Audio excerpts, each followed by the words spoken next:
अस्सलामु अलैकुम वरहमतुल्लाहि वबरकातुहू। जैसा कि हमने यकम रमज़ानुल मुबारक से एक सीरीज़ या एक सिलसिला शुरू किया था जो कि रमज़ान और रूहानियत पे था, उसी सिलसिले की एक और कड़ी लिए आज हम डिस्कस कर रहे हैं। चले ठीक है जी, हमने तो सूरत इखलास को चुना, क्या कुछ और बुजुर्गान दीन औलिया अल्लाह और सालिहीन ने भी सूरह इखलास का इंतखाब किया? तो उसी ज़मन में आज हम डिस्कस करने वाले हैं वो कौन कौन से सहाबा, अहले बैत और शेख उज़्ज़ाम औलिया अल्लाह और सालिहीन जिन्होंने सूरह इखलास पर रियाजत की। दरअसल सूरह इखलास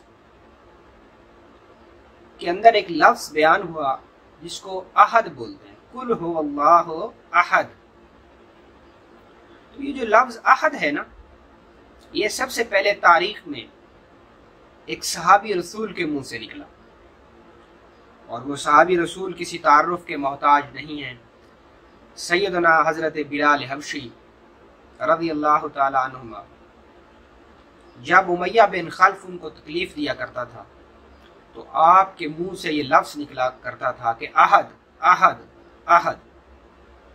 अच्छा, वो ये लफ्ज़ अहद क्यों निकाला करते थे, ये हम अगली अपनी क्लास में डिस्कस करेंगे, क्योंकि मैं इस तवील मौजू को चंद लफ्ज़ों में नहीं बयान करना चाहता, क्योंकि अहद में तो सारी कायनात छुपी हुई है। अहद और अहमद, सारी कायनात का राज ये दो लफ्ज़ हैं। तो उनके बाद जब सलासिल शुरू हुए तो ख़ानदान कलंदरिया, सिलसिला कलंदरिया के लोगों ने, के बुजुर्गान दीन ने सूरह इखलास पर बहुत ज़्यादा रियाजत की बाकी सलासिल से। आज भी ख़ानदान कलंदरिया में सूरह इखलास को बहुत ज़्यादा पढ़ा जाता है। तो सबसे पहले सूरह इखलास पर जिन शख्सियात ने रियाजत की उनमें हज़रत मौला अली करमल्लाहु वजहुल करीम है, और दूसरे नंबर पे हज़रत सैयदना बिलाल रज़ियल्लाहु ताला अन्हुमा या अलैहिमुस्सलाम है।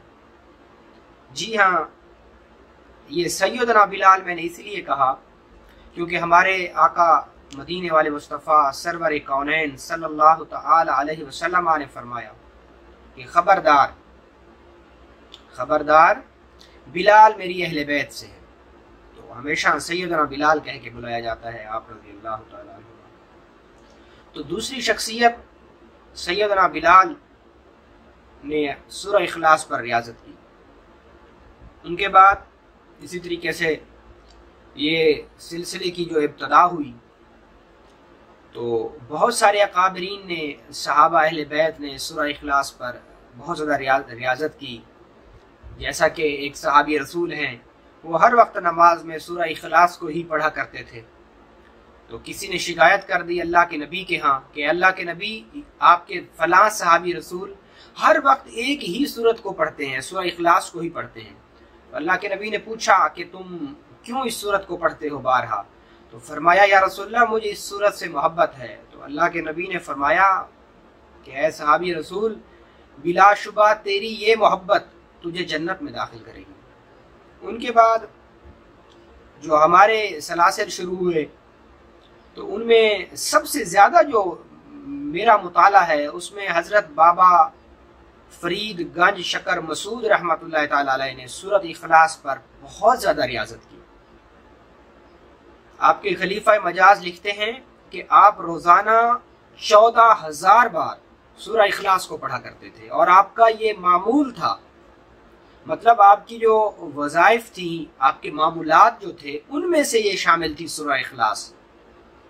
और सूरह इखलास का मकाम और मर्तबा तो मैं आपसे पीछे डिस्कस कर चुका हूँ, लेकिन यहाँ पे जो मैं इन बुजुर्गान दीन की जिनकी विलायत का राज सूरह इखलास है वो हम डिस्कस कर रहे हैं।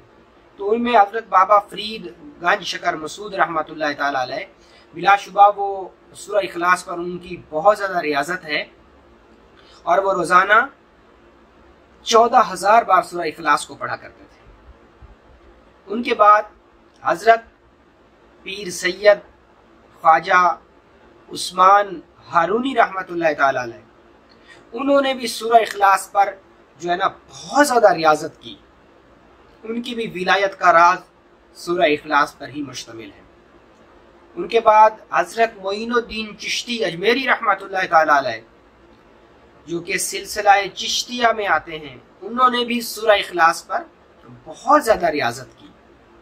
और उनके बाद हज़रत ख्वाजा कुतुबुद्दीन बुख्तार काकी रहमतुल्लाह ताला अलैह, उन्होंने भी सूरह इखलास पर बहुत ज़्यादा रियाजत की।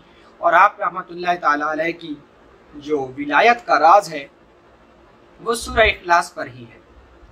उनके बाद इसी तरीके से हज़रत पीर सैयद जमात अली शाह साहब रहमतुल्लाह ताला अलैह ने सूरह इखलास की एक ख़ास रियाजत की। और मैं आगे चल के उनका बताया हुआ आपसे चिल्ला भी शेयर करूँगा कि आया वो सूरह इखलास को पढ़ते तो सारे ही थे, लेकिन उन्होंने सूरह इखलास पर रियाजत किस तरीके से की, तो इंशाअल्लाह अज़ीज़ मैं आगे चल के आपको बताऊंगा। और ये वो शख्सियात हैं जो हालिया में पिछली सदी में हमारे अंदर थीं और हमारे अंदर से ही गुजरी। और बिलाशुबा ये वो शख्सियात हैं जो हमारे मुल्क पाकिस्तान में जिनके मज़ारात मौजूद हैं और इनकी लिखी हुई तसनीफ़ात में सूरह इखलास के फ़यूज़ व बरक़ात लिखे हुए हैं। उनके बाद हज़रत पीर मियाँ शाह साहब रहमतुल्लाह ताला अलैह ने सूरह इखलास पर बहुत ज़्यादा रियाजत की। उनके बाद हज़रत पीर सैयद मोहम्मद शाह अली रहमतुल्लाह ताला अलैह ने सूरह इखलास पर बहुत ज़्यादा रियाजत और इन पर जो है ना इसको अपने विरद या अपने मामूलात में रखा। उनके बाद हज़रत शाह शम्स तबरेज़ रहमतुल्लाह ताला अलैह, जो कि हमारे सिलसिले के हमारे पीर व मुर्शिद हैं और सिलसिला मशहदिया सब्ज़वारिया में आते हैं, उन्होंने सूरह इखलास पर बहुत ज़्यादा रियाजत की। और उनके बाद हमारे ही सिलसिले के पीर व मुर्शिद हज़रत पीर सैयद मोहब्बत अली शाह साहब रहमतुल्लाह ताला अलैह ने सूरह इखलास पर बहुत ज़्यादा रियाजत की। और बिलाशुबा उनकी विलायत का राज भी सूरह इखलास पर ही मुश्तमिल था। उनके बाद हज़रत पीर सैयद कलंदर अली शाह साहब रहमतुल्लाह ताला अलैह ने सूरह इखलास पर रियाजत की और उनके मामूलात में इसको अपने मामूलात में रखा। और बिलाशुबा उनकी भी रूहानियत, रियाजत या विलायत का जो सरचश्मा है वो सूरह इखलास से ही मंसूब है। आखिर में हज़रत पीर सैयद, जिनके हाथ पे मैं बैत हुआ अल्हम्दुलिल्लाह, और उन्होंने मुझे अपनी खिलाफत और इजाज़त से नवाजा, हज़रत पीर सैयद यूसुफ शाह साहब रहमतुल्लाह ताला अलैह, उन्होंने भी सूरह इखलास पर बहुत ज़्यादा रियाजत की। हत्ता कि उन्होंने अपनी किताब के अंदर, जो उनकी किताब है फैज़ान मशहद के नाम से या मामूलात मशहदिया के नाम से, जो कि जामिया मशहदिया सब्ज़वारिया में वहाँ पे पढ़ाई जा रही है, तो उनमें भी उन्होंने सूरह इखलास का उस बुक में भी बहुत ज़्यादा जिक्र फरमाया। और उसमें जो है ना उन्होंने इसकी बहुत ज़्यादा रियाजत और इसकी फ़यूज़ व बरक़ात बताए। बिलाशुबा ये सूरत डायरेक्ट अल्लाह से मंसूब है और तौहीद से मंसूब है, और इसको सूरह तौहीद भी कहा जाता है। तो जो रब से डायरेक्ट ताल्लुक़ है वो इसी सूरत से मुमकिन है। और हम जब इसके अंदर जो इसमें आज़म छुपे हैं, जब हम उन पर रियाजत करते हैं, तो ना सिर्फ हमारे दीनी और दुनियावी मसाइल सही होते हैं, बल्कि हमें और भी बहुत ज़्यादा फ़यूज़ व बरक़ात हम इस सूरत से हासिल कर सकते हैं। तो दुआ है कि अल्लाह रब्बुल इज़्ज़त हमें भी इन बुज़ुर्गान दीन के नक्श कदम पर चलकर इस सूरह इखलास की पूरी रियाजत और रूहानियत को अपने अंदर समेटने की काविश और कोशिश हमारी कबूल फरमाए और हमें तौफीक दे। तो आज के लिए बस इतना ही, बेहद शुक्रिया।